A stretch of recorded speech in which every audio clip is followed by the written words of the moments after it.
창세기 12장 1절에서 3절 말씀 중심으로 축복의 통로라는 제목의 말씀으로 하나님 말씀 나누도록 하겠습니다. 여러분, 우리는 창세기 12장 1절에서 3절 말씀을 잘 알고 있는 말씀이라고 생각합니다. 그런데 이 창세기 12장 1절에서 3절 말씀, 아브라함을 부르시고 떠나라고 말씀하시고 복을 주시겠다고 말씀하시고 너는 복이 될지라 말씀하시고 모든 사람이 너로 말미암아 복을 받게 될 것이라는 이 말씀을 이제 오늘 우리가 적용을 할 때 축복의 통로가 되자라는 말씀으로 적용을 하게 될 것입니다.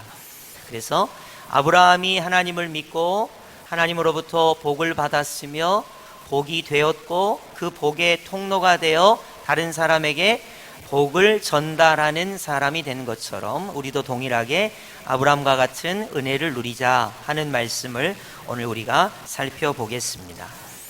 오늘 본문의 첫 번째 질문은 다음과 같습니다. 왜 하나님은 아브라함에게 떠나라고 하셨는가? 라는 질문입니다.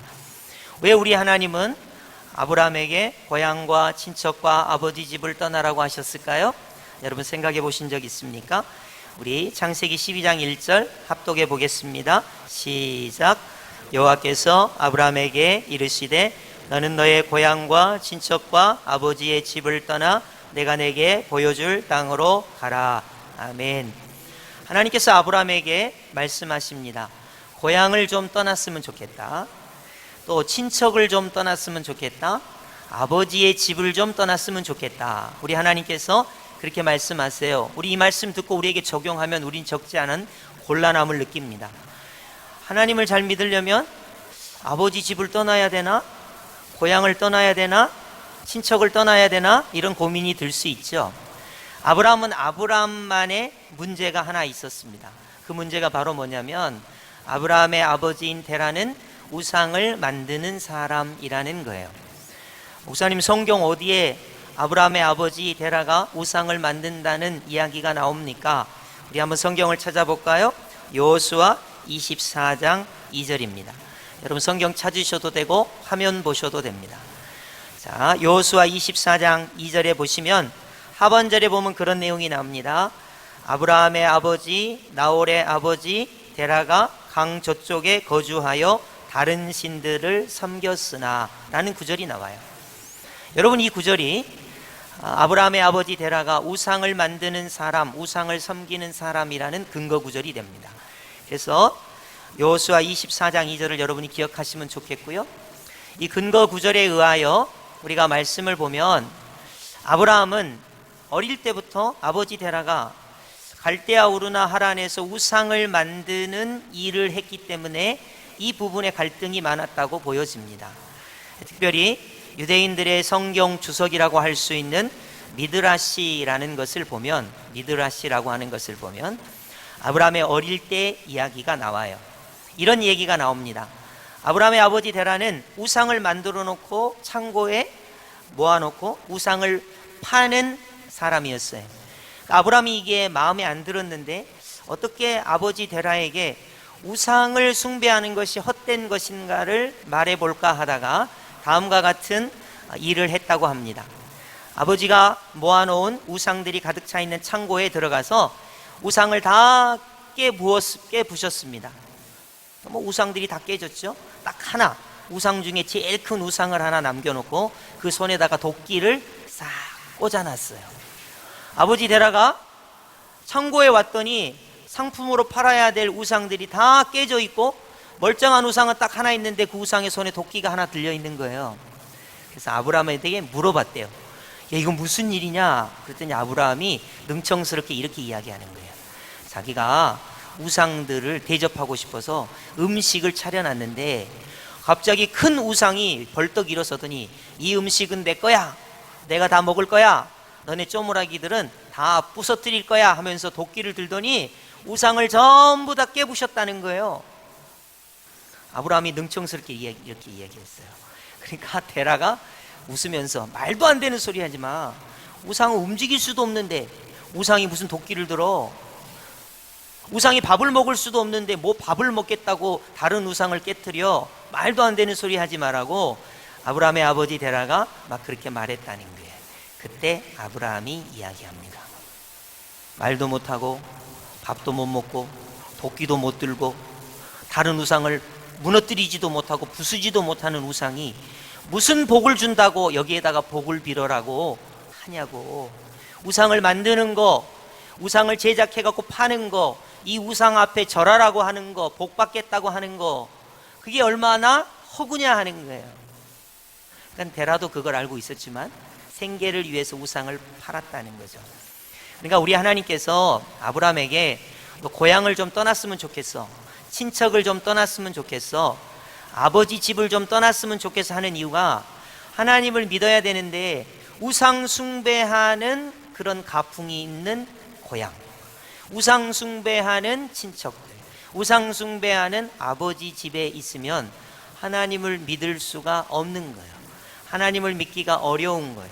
그래서 우리 하나님께서 고향을 떠나라, 친척을 떠나라, 아버지 집을 떠나라 하신 거예요. 그러니까 여러분은 지금 고민하실 필요가 없어요. 나도 아버지처럼 아버지 집을 떠나야 되나? 그럴 이유가 없습니다. 이건 아브라함만의 고민이었던 거죠. 그래서 아브라함이 하나님을 믿기 위하여 고향과 친척과 아버지 집을 떠난 거예요. 그러면 하나님을 믿으면 하나님은 뭘 주시려고 하나님을 믿으라 하는가 하는 것입니다. 오늘 본문 창세기 12장 2절 우리 다 함께 합독해 볼까요? 시작. 내가 너로 큰 민족을 이루고 내게 복을 주어 너는 복이 될지라. 아멘. 우리 하나님께서 고향과 친척과 아버지 집을 떠나는 것은 하나님을 믿기 위하여 그런 거예요. 그럼 하나님을 믿으면 도대체 하나님은 아브라함에게 뭘 주시려고 하는 것인가? 단순합니다. 하나님께서 복을 주시기 위하여 아브라함에게 하나님을 믿으라고 하는 것입니다. 한번 따라하겠습니다. 우리 하나님은 하나님을 믿는 자에게 복을 주십니다. 여러분이 창세기 1장에 가시면 찬송가 1장에 가시면 찬송가 1장이에요. 한번 찬송가 1장 한번 펴보시겠어요? 여러분 찬송가 1장이 가사가 뭔지 아시면 여러분 깜짝 놀랄 거예요. 자, 찬송가 1장 보시면 가사가 맨 처음 뭐라고 돼 있어요? 만복의 근원 하나님. 그래서 찬송 우리가 이렇게 부르죠. 만복의 근원 하나님. 만복의 근원 하나님이에요. 자, 우리 찬송가 28장 한번 가볼까요? 찬송가 28장. 자, 처음 가사가 어떻게 되죠? 복의 근원 강림하사 그렇게 돼 있어요. 그러니까 우리 하나님은 만복의 근원이 되시고 우리 하나님은 복의 근원이 되신다는 거예요. 우리 하나님은 복 그 자체이시라는 거예요. 제가 쉬운 예화를 하나 들어볼게요. 제 호주머니에 1,000원짜리가 딱 한 장 있습니다. 1,000원짜리가 딱 한 장. 그러면 제가 여러분에게 1,000원을 줄 수밖에 없는 능력이 1,000원밖에 없어요. 1,000원밖에. 그럼 제가 여러분한테 1,000원 이상 줄 수 있을까요? 없을까요?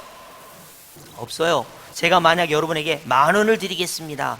호주머니에 1,000원 있으면서 그럼 그건 거짓말이에요. 10,000원을 줄 수가 없어요. 1,000원밖에 드릴 수가 없어요. 여러분 이 세상에 어떤 것도 복을 줄 수 있는 존재가 아닙니다. 만복의 근원은 복의 근원은 오직 여호와 하나님뿐입니다. 오직 하나님만이 아브라함에게 고향과 친척과 아버지 집을 떠나서 하나님을 믿으라고 말씀하시고 하나님을 믿으면 무엇을 주신다고 말씀하시냐면 복을 주신다고 말씀하고 있습니다. 그럼 도대체 복이란 뭘까? 여러분 성경이 말하는 복은 도대체 뭡니까? 건강해지는 겁니까? 돈을 많이 버는 겁니까? 자녀들이 축복을 받는 겁니까? 도대체 성경이 말하는 복이라는 것은 무엇이냐 하는 거예요. 여러분 잘 기억하세요. 성경이 말하는 복이라는 것은 하나님의 백성이 되는 것이 성경이 말하는 복입니다. 왜 하나님의 백성이 되는 것이 복입니까? 사람은 처음에 하나님께서 복을 주셔서 완벽했어요. 여러분 에덴 동산을 잘 생각해 보세요. 죄가 들어오기 전을 잘 생각해 보세요. 죄가 아예 없었습니다. 하나님과의 관계가 완벽했습니다. 죄가 없었습니다. 죽음이 들어오지도 않았습니다. 여러분 에덴 동산에서 맨 처음 아담과 하와가 싸웠을까요?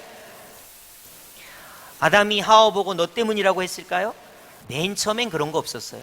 죄가 들어와서 그렇게 된 것이거든요. 하나님의 백성이 된다는 것이 왜 복인가? 하나님의 백성이 되어 맨 처음 상태를 회복하는 거예요. 하나님과의 관계가 샬롬으로 회복됩니다. 나와의 관계, 여러분 아담이 자기가 얼마나 못마땅했을까요? 내가 그때 선악과 나무 열매를 따먹으면 안 되는데 내가 미련해가지고 아이쿠 이 바보야. 마음에 안 들어요. 자기가. 하와도 마찬가지예요. 내가 그때 뱀에게 유혹을 받아서 선악을 알게 한 나무 열매를 먹고 남편에게 주면 안 되는데 아이고 이 바보야, 이렇게 모질하냐. 우리가 요즘도 그러고 있거든요. 그러잖아요. 얼굴이 마음에 안 들어, 돈 버는 게 마음에 안 들어, 성격이 마음에 안 들어, 뭐든지 내가 마음에 안 드는 것이 있거든요. 그러니까 본질을, 원래 옛날에 그 본래의 모습을 회복하는 거예요. 여러분, 죄에서 자유를 얻는 원래의 모습을 회복하는 겁니다. 죽음, 사망에서 생명과 부활의 모습을 회복하는 거예요. 마귀, 사탄, 귀신, 악령에 시달리는 그 자리에서 하나님과의 관계가 온전히 회복되어 하나님의 자녀로 살아가는 거. 그러니까 복이라는 것은 무엇입니까? 성경이 말하는 복은 하나님의 백성으로 온전히 회복되는 것이 성경이 말하는 복이에요. 물론 예수님을 믿고 건강해지고 또 자녀들이 복을 받고 또 세상에서 성공하고 이런 것도 복이긴 한데, 전체적으로 이야기하면 성경이 말하는 복은 하나님의 자녀가 되어 잃어버린 모든 하나님의 형상들을 회복하는 것이, 진정한 샬롬, 평화를 회복하는 것이 하나님이 우리에게 주시는 복이라고 말할 수가 있습니다. 그래서 우리가 하나님은 복을 주시는 분이다, 만복의 근원이시고 복의 근원이 되신 분이다, 이렇게 말을 해요. 덧붙여서 우리 예수님께서 이런 표현을 이렇게 말씀하신 것이 하나 있어요. 그게 바로 뭐냐면, 하나님은 복이시다 이렇게 말씀하신 것처럼 우리 예수님께서 나사로를 살리실 때 예수님은 부활 그 자체이시다, 예수님은 생명 그 자체이시다. 죽어있는 사람에게 누가 생명을 줄 수 있습니까? 죽어있는 사람에게 누가 부활을 줄 수 있습니까? 우리 예수님이 부활 자체이시니까 부활을 줄 수가 있는 거예요. 우리 예수님께서 생명 그 자체이니까 죽어있는 그를 생명을 주어서 살리실 수가 있는 거예요. 다시 처음으로 돌아가서, 우리 하나님께서는 왜 아브라함을 불러서 고향과 친척과 아버지 집을 떠나라고 하셨습니까? 그 이유는 우상을 떠나서 하나님을 온전히 믿게 하기 위하여입니다. 그럼 하나님을 믿으면 어떠한 좋은 점이 있어서 하나님을 믿으라고 합니까? 복의 근원이시고 복이신 하나님께서 아브라함에게 복을 주시기 위하여 하나님을 믿으라고 하는 것입니다. 그럼 인생에게 있어서 진정한 복은 무엇입니까? 그것은 하나님의 백성이 되는 것입니다. 그리고 하나님의 형상을 온전히 회복해서 하나님과의 관계, 나와의 관계, 이웃과의 관계가 샬롬의 관계, 평화의 관계, 화평의 관계를 온전히 회복하는 것, 그것이 하나님께서 우리에게 주시는 복의 내용이라는 것을 우리가 살펴보았습니다. 자, 우리 하나님은 복 주시기를 기뻐하시는 하나님, 사랑과 은혜가 풍성하신 하나님입니다. 근데 많은 사람들이 우리 하나님을 어떻게 오해하냐면, 하나님은 복의 하나님이라고 생각하기보다는 저주의 하나님이라고 생각하는 사람들도 있습니다. 우리 하나님이 사랑의 하나님, 은혜가 풍성한 하나님이라고 생각하기보다는 심판과 진노의 하나님이라고 오해하는 경우도 있습니다. 왜 그럴까요? 하나님의 백성이 온전히 되면 하나님은 나에게 복을 주시고 은혜를 주시고 사랑을 베풀어 주신다고 받아들이지만, 하나님의 백성이 아닌 사람은 안타깝지만 죄에서 자유를 얻지 못했습니다. 죽음에서 생명과 부활을 얻지 못했습니다. 하나님의 자녀가 되지 못하고 아직도 사단, 마귀, 귀신, 악령의 어두운 세력에 이렇게 묶여 있기 때문에 하나님에 대해서 오해를 해요. 하나님은 나를 심판하시는 하나님, 저주하시는 하나님, 하나님은 나에게 어떻게 보면 진노의 하나님. 이것은 하나님에 대한 올바른 생각이 아닙니다. 하나님의 백성이 된 사람은 하나님은 나에게 복을 주시는 하나님, 나에게 사랑과 은혜와 평강을 주시는 하나님이라고 하나님을 믿게 되는 거예요. 우리 한번 말씀을 통해서 확인해 볼까요? 우리 창세기 1장 28절 상반절인데요, 우리 다 함께 합독하겠습니다. 시작. 하나님이 그들에게 복을 주시며. 아멘. 우리 하나님께서 인간에게 복을 주시는 하나님이라는 거예요. 출애굽기 34장 6절 우리 다 함께 합독하겠습니다. 시작. 여호와께서 그의 앞으로 지나시며 선포하시되 여호와라 여호와라 자비롭고 은혜롭고 노하기를 더디하고 인자와 진실이 많은 하나님이라. 아멘. 우리 하나님은 어떤 하나님이시라고요? 자비로우신 하나님. 우리 하나님은 어떤 하나님이시라고요? 은혜로우신 하나님. 우리 하나님은 어떤 하나님이시라고요? 노하기를 더디하시는 하나님. 우리 하나님은 어떤 하나님이시라고요? 인자와 진실이 많으신 하나님. 이런 하나님 우리가 믿는 거예요. 이런 축복을, 이런 복을 우리에게 주시겠다고 말씀하고 있는 것입니다. 우리 한 구절 더 살펴볼까요? 예레미야 29장 11절입니다. 우리 합독하겠습니다. 시작. 여호와의 말씀이니라. 너희를 향한 나의 생각을 내가 아나니 평안이요 재앙이 아니니라. 너희에게 미래와 희망을 주는 것이니라. 아멘. 우리 하나님께서 우리에게 대한 생각은 무엇입니까? 평안입니다. 여러분, 하나님을 아버지로 영접하십시오. 믿으십시오. 그럼 평안이 임합니다. 평안의 축복이, 평안의 복이 우리 가운데 임하게 되는 거예요. 재앙이 아닙니다. 우리에게 미래와 희망을 주는 것이라고 성경이 강력히 말하고 있습니다. 우리 하나님은 우리에게 복을 주시는 분이라는 그런 마지막 구절을 한번 살펴보겠습니다. 이사야 30장 18절 여러분 한번 마음에 새기시면서 합독하겠습니다. 시작. 그러나 여호와께서 기다리시나니 이는 너희에게 은혜를 베풀려 하심이요 일어나시리니 이는 너희를 긍휼히 여기려 하심이라. 대저 여호와는 정의의 하나님이심이라. 그를 기다리는 자마다 복이 있도다. 아멘. 여러분, 우리 하나님께서 기다리세요. 사랑하는 아들아 사랑하는 딸아 하나님께로 돌아와라. 우리 하나님이 기다리십니다. 왜 기다리십니까?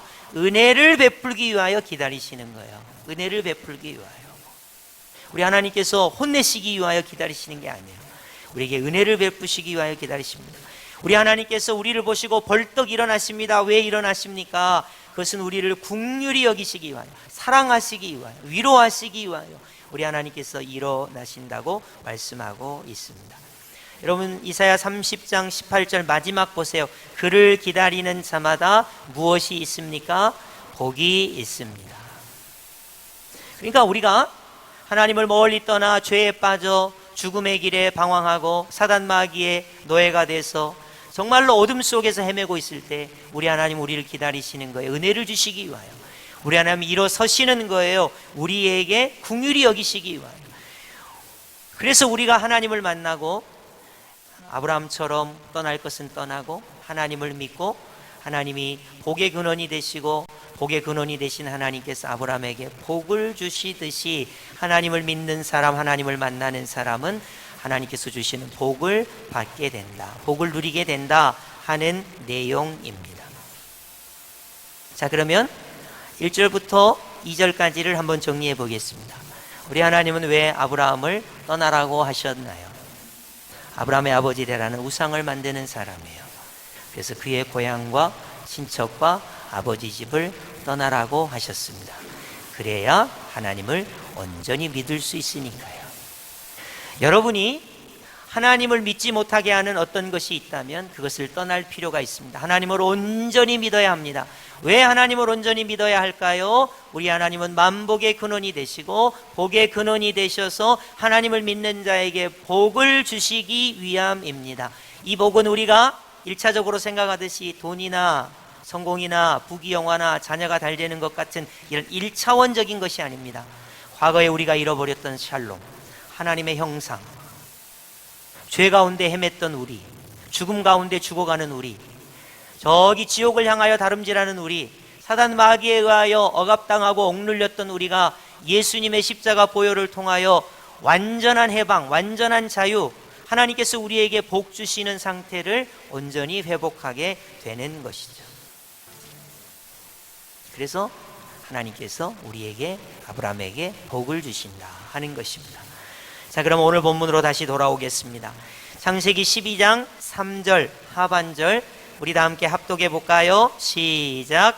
땅의 모든 족속이 너로 말미암아 복을 얻을 것이라. 아멘. 이제 아브라함이 하나님께 복을 받았습니다. 그런데 하나님께 복을 받은 아브라함을 통하여 땅의 모든 족속이 너로 말미암아 복을 얻을 것이라 성경이 복을 확산시키고 있어요. 자, 하나님이 아브라함에게 너에게 복을 주고 너는 복의 근원이 될 것이다 말씀하셨어요. 이제 아브라함은 하나님께 복을 받았습니다. 복의 근원이 되었습니다. 그러면 하나님 나만 복 받고 다른 사람은 복 안 받게 할게요, 이게 아니라 여러분 오늘 성경 구절을 잘 보십시오. 너로 말미암아, 아브라함으로 말미암아 땅의 모든 족속이 복을 얻을 것이라, 이렇게 말씀하고 있는 거예요. 아브라함이 복의 근원이 되었습니다. 그래서 이 아브라함의 복이 이삭에게 흘러가서 이삭이 복을 받게 됩니다. 아브라함의 이 축복이 복이 이삭에게로 흘러갔습니다. 야곱에게로 흘러갔습니다. 12 아들들에게로 흘러갔습니다. 이스라엘 전체에 흘러갔습니다. 이 이스라엘에게 흘러간 모든 복이 예수 그리스도라고 하는 아브라함의 후손에게 흘러가게 됩니다. 예수님을 믿는 자마다 멸망치 않고 영생을 얻게 되는 복의 역사가 모든 사람에게 나타나게 됩니다. 이걸 축복의 통로라고 하는 거예요. 축복의 통로. 하나님을 믿어야 해요. 우상을 떠났습니다. 그리고 하나님을 믿었습니다. 하나님을 믿으면 만복의 근원 하나님, 복의 근원 하나님이 하나님을 믿는 자에게 복을 주십니다. 그럼 이제 그 복을 나만 소유하고 있는 게 아니라 주변에 복이 흘러가도록 축복의 통로가 돼야 한다는 거예요. 여러분이 예수님을 믿었으면 여러분의 남편이 내게 임한 하나님의 복을 통하여 내가 복의 통로가 되어 이 복이 남편에게 흘러가야 한다는 거예요. 아내에게 흘러가야 한다는 거예요. 자녀에게 흘러가야 한다는 거예요. 친지들에게 흘러가야 한다는 거예요. 복의 통로로 우리를 부르셨다는 것입니다. 여러분 이렇게 하시면 안 돼요. 하나님, 나는 남편이 미우니까 하나님이 주신 복은 저만 받겠습니다. 남편은 복을 안 받아도 됩니다. 아내는 복을 안 받아도 돼요. 우리 자식들은 복을 안 받아도 됩니다. 우리 친척들, 저 꼴 보기 싫은 친척, 내 마음을 상하게 하는 친척은 하나님의 복이 아예 없어도 됩니다. 이래서는 안 된다는 거예요. 우리가 우상을 떠나서 하나님을 믿었습니다. 왜 하나님을 믿었습니까? 아브라함처럼 하나님께서 복을 주시기 위하여 하나님을 믿게 했습니다. 우리는 하나님이 주시는 복을 받았습니다. 그러면 아브라함처럼 아브라함으로 말미암아 열방이, 만민이, 모든 사람이 예수님을 믿고 구원을 받는 복을 받을 수 있도록 하는 역할, 축복의 통로가 돼야 된다는 거예요. 여러분 이게 전도인 거예요. 여러분 전도를 어렵게 생각하지 마세요. 내가 하나님께 받은 복을 그 사람이 받도록 하는 것이 전도예요. 우리가 전도를 어렵게 생각합니다. 그 사람을 끄집어 와갖고 이 자리에 앉혀가지고 세례를 받게 하고 새벽 기도도 다니게 하고 막 열심을 내게 하고 막 성경도 많이 알게 하고 그렇게 해가지고 훌륭한 신앙인을 만들어야 전도라고 생각하는데 그렇게 생각하지 마세요. 내가 만난 하나님, 그래서 내가 누리는 이 복이 그에게 흘러가도록 하는 거. 지금 그 사람은 복을 누리는 상태가 아닌데 하나님을 믿고 예수님을 믿어서 구원받은 축복이 그에게 흘러가도록 하는 거. 내가 누리는 복이 그에게로 내가 축복의 통로가 되어서 그에게 흘러가게 하는 거. 그것이 전도예요. 그러니까 쉽게 생각하시면 돼요. 그래서 이렇게 하시면 됩니다. 당신이 복 받기를 원합니다. 하나님의 복이 당신에게 임하기를 원합니다. 이게 축복이에요. 여러분 우리가 축복이란 말은 타인이 내가 하나님께 빌어서 하나님께 기도해서 타인이 하나님께 복을 받도록 간구하는 것을 축복이라고 합니다. 그래서 이렇게 문법상 나는 당신이 축복받기를 위하여 기도하겠습니다, 이 말은 맞아요. 내가 하나님께 기도해서 당신이 복받게 하도록 기도하겠습니다는 맞아요. 근데 여러분 어법상 이건 틀려요. 하나님 나에게 축복하여 주시옵소서 이렇게 기도하는 것은 틀리대요. 한번 제가 해설을 해볼게요. 하나님 내가 복을 받도록 간구하오니 내게 복을 주시도록 기도하옵나이다. 이렇게 되는 거예요. 그러니까 축복이란 말은 타인을 위하여 복을 빌다, 그런 말이에요. 그러니까 나를 위해서는 여러분이 어떻게 기도하셔야 되냐면 하나님 저에게 복 주시옵소서, 이렇게 기도하면 돼요.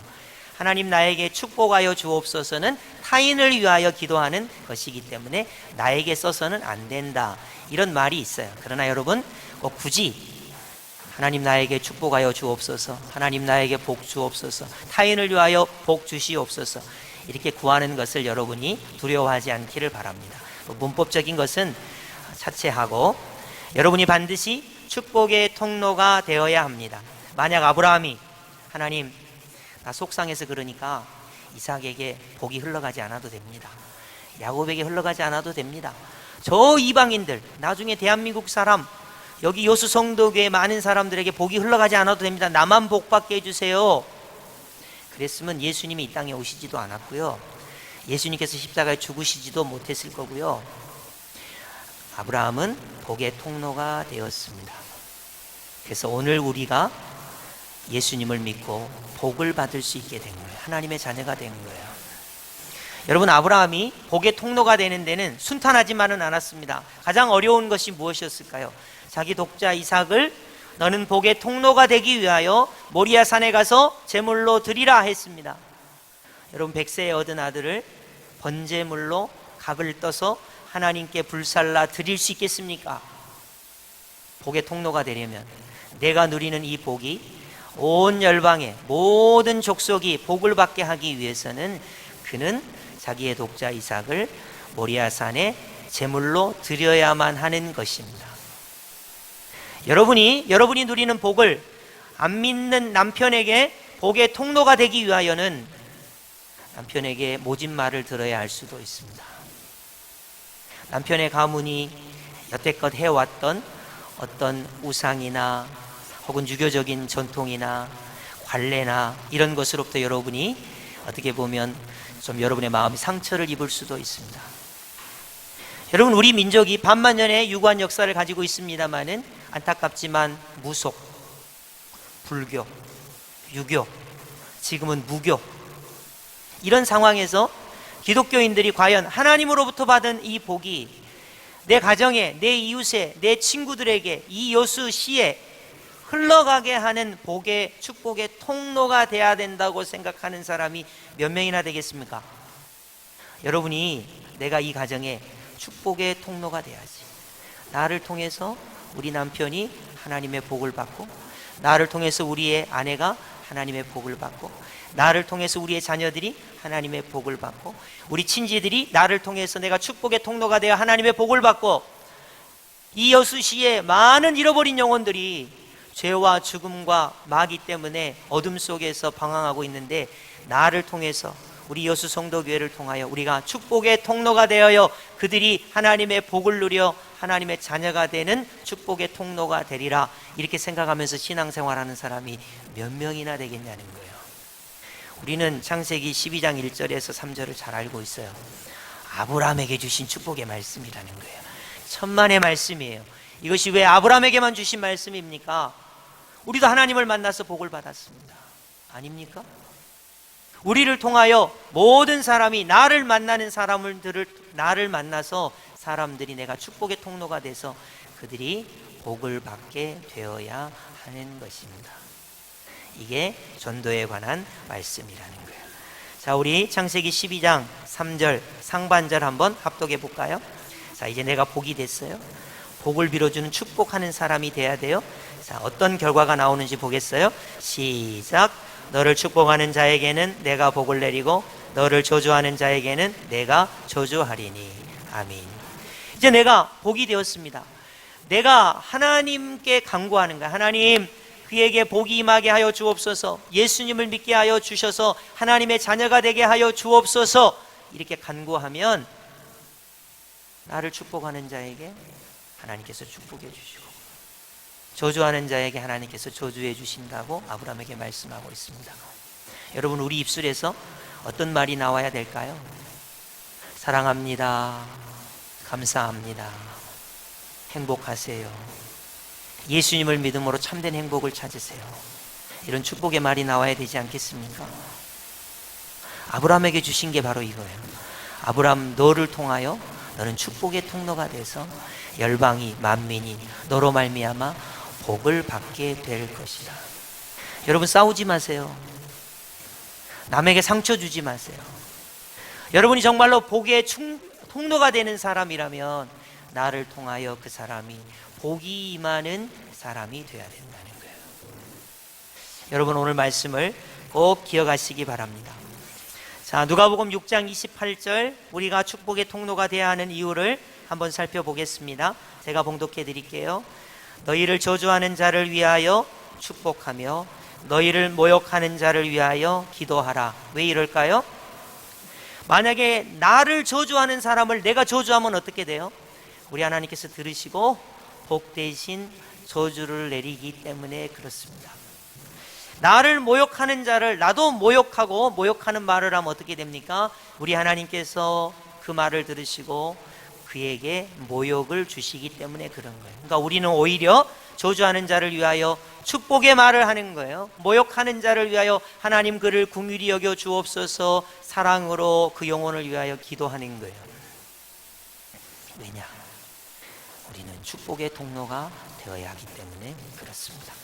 로마서 12장 14절 가겠습니다. 너희를 박해하는 자를 축복하라, 저주하지 말라. 여러분, 초대교회에 수많은 사람들이 매를 맞았습니다. 옥에 갇혔습니다. 끓는 기름에 튀겨서 죽었습니다. 십자가에 매달려 죽었습니다. 맹수의 밥이 되었습니다. 기독교를 수많은 사람들이 박해했습니다. 그러나 우리 예수님 말씀하세요. 너희를 박해하는 자를 축복하라고 사도 바울을 통해서 말씀하신 거예요. 저주하지 말라고. 우리는 축복의 통로가 되기 때문에 그런 것입니다. 오늘 말씀은 아브라함에게 주신 말씀입니다. 그래, 이건 아브라함에게만 주신 말씀이야, 그렇게 생각하지 마세요. 우리에게도 주셨습니다. 자, 말씀을 정리해 볼까요? 하나님께서 아브라함을 왜 떠나라고 하셨습니까? 너는 고향을 떠나라, 친척을 떠나라, 아버지 집을 떠나라. 왜 떠나라고 하셨습니까? 우상 숭배하는 그 장소를 떠나라는 것입니다. 왜 떠나야 합니까? 하나님을 믿어야 하기 때문입니다. 왜 하나님을 믿으면 하나님께서 무엇을 주십니까? 복을 주십니다. 우리 하나님은 만복의 근원, 복의 근원이 되신 하나님이십니다. 복이란 무엇입니까? 하나님의 백성이 되는 것입니다. 맨 처음 하나님의 형상을 회복하는 것입니다. 하나님과의 관계에서 샬롬을 회복하는 것입니다. 나와의 관계에서 샬롬을 회복하는 것. 여러분 안에 분노와 여러분 안에 있는 모든 자기에게 만족이 되지 못한 것, 예수님 안에서 여러분 회개하시기 바라요. 여러분, 나는 날마다 십자가에 죽어요. 나의 죄의 문제가 십자가에서 죽습니다. 이제 나는 예수님 안에서 새로워졌어요. 나에게 참된 평안이 있습니다. 여러분이 이웃과의 관계가 부적절하다면 여러분 회개하시기 바라요. 예수님을 통해서 이웃과의 관계가 완전한 평화가 이루어지게 되었습니다. 그래서 이제 나는 아브라함처럼 복이 되었습니다. 그리고 나는 복의 통로가 된 것입니다. 나를 만나는 모든 사람에게, 나에게 모든 전해지는 말과 행동, 이런 것들이 복의, 축복의 통로가 되어야 합니다. 이것이 오늘 본문의 내용이 되겠습니다.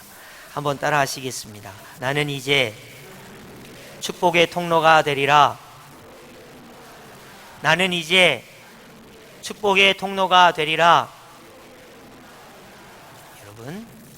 여러분이 복받은 사람이라는 것은 하나님의 백성, 하나님의 자녀가 되었기 때문입니다. 여러분, 우리처럼 복을 많이 받은 사람이 어디 있어요? 교회가 됐잖아요. 교회. 성도가 됐잖아요. 왕같은 제사장이 되었잖아요. 하나님의 인치심을 받은 14만 4천이 되었잖아요. 우리보다 더 많이 복받은 사람이 어디 있습니까? 어린 양의 혼인잔치에 참여하는 어린 양의 신부가 되었잖아요. 이보다 더 큰 복이 어디 있습니까? 하나님의 형상을 회복받았잖아요. 하나님이 우리와 함께 하시잖아요. 예수님의 십자가 보혈이 우리 심령에 흘러넘치잖아요. 예수님의 부활의 능력이 우리 가운데 충만하잖아요. 성령 하나님께서 우리와 함께 하시잖아요. 이보다 더 큰 복이 어디 있습니까? 그러므로 우리는 복이 되었습니다. 아브라함처럼. 그리고 아브라함을 통해서 모든 민족이 복을 받게 될 것이라고 말씀한 것처럼 우리를 만나는 모든 사람에게 우리는 축복의 통로가 되기를 예수님의 이름으로 축복합니다. 아멘.